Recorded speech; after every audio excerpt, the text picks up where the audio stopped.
If you're into consistency, you might want to skip the Blackout Pursuit. Hey folks, welcome back to Bullets and Brass. I'm Remy, and today we are talking about the Blackout Pursuit Bow. This is a hunting bow offered by Bass Pro and Cabelas. It is made by Bear, and I'm not a fan. I've never really been a fan, and I've never really been a huge fan of the Epic.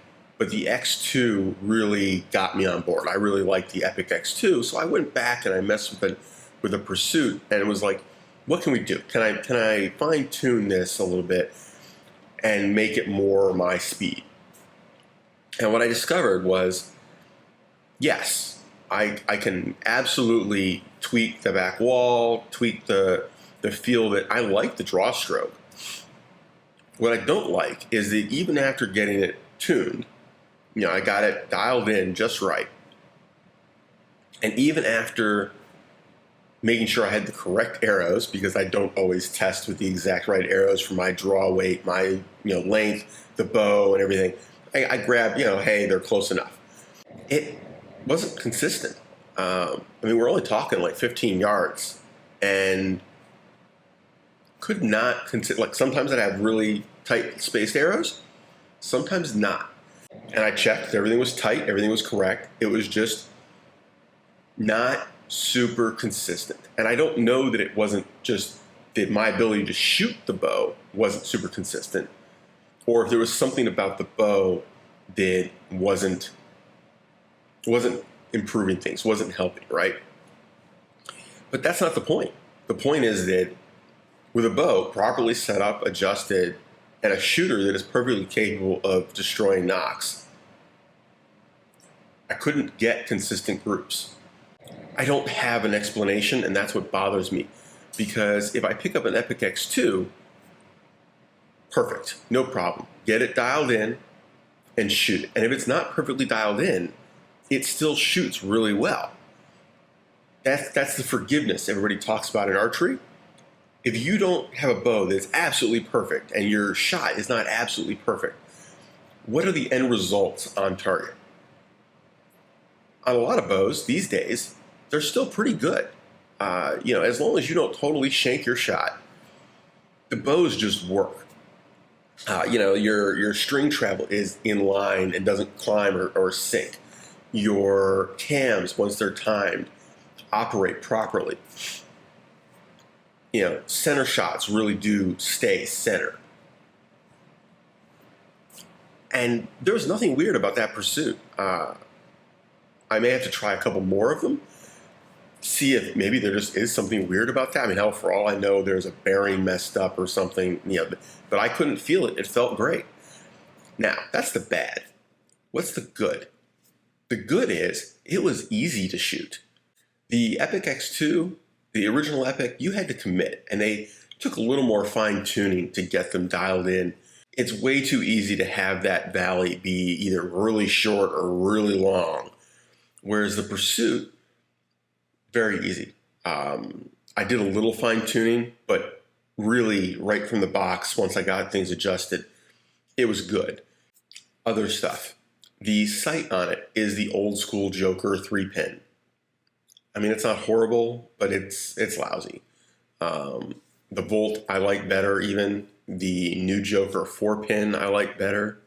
The Joker 3 to me has always been, it's neither fish nor fowl, right? It's not total junk, but it's lacking. And part of that is the price point. The Epic is more expensive. The Epic X2 is more expensive. So something had to give. But I think that when you look at the price difference between the two sites, that shouldn't have been it. I don't know. Maybe they're just trying to clear out inventory. But I'm not a huge fan of the Joker 3 and never have been. I think if you're going to have a dirt cheap sight, the Volt is the better one. You have better fiber optic wrap. The pins are going to be brighter. And if you're going to go nicer, either a Joker 4 or one of the nicer sights, I really like having a metal housing. The adjustments when you're sliding that sight around to make adjustments, metal on metal versus metal on plastic is better. But the actual bracketry on the Joker is metal, which is a huge step up in certain ways.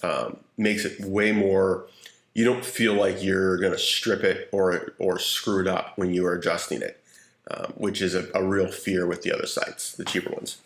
Who might like it? Because I don't think the bow is without merit. I'm not saying that at all. Somebody who is shooting recreationally but wants a full-size, higher quality bow. You have metal cam adjustments, modules. You have overall a higher build quality than a lot of cheaper bows. Relatively comfortable to shoot in your hand. It has a nice feel for most people. And it isn't loud. It's a quality construction bow. It feels decent on the back wall.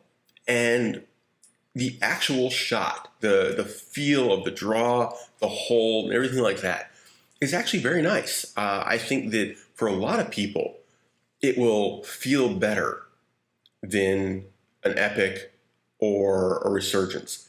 The Legit, maybe. If you like a firm back wall, the Legit's really hard to beat.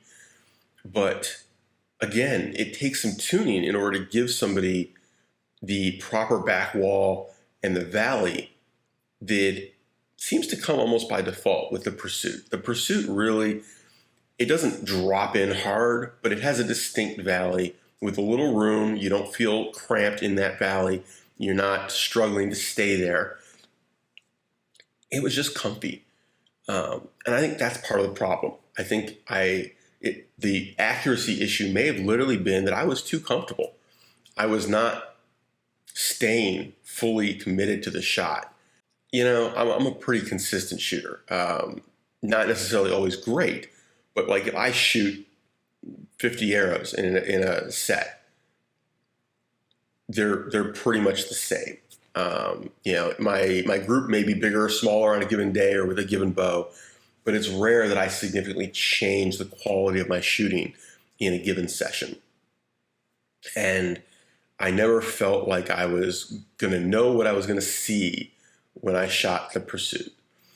But for somebody who is only hunting at 10, 15 yards, you're hunting out of a tree stand, say, that's an acceptable accuracy level. It just is. And the bow was physically easy to shoot. If I was going to be sitting in a tree stand and making an awkward position shot, it would actually be a nice bow to use. So while I'm knocking the accuracy, the effective use of that bow from a tree stand or a blind up close may actually result in a better shot because you're not struggling to make the shot. And that isn't something to be ignored with archery. People tend to forget that archery is way harder in the field under real-world hunting conditions than it is standing in a static, comfortable environment. Your shot accuracy drops drastically. Your ability to make the shot, your ability to draw back without spooking the game.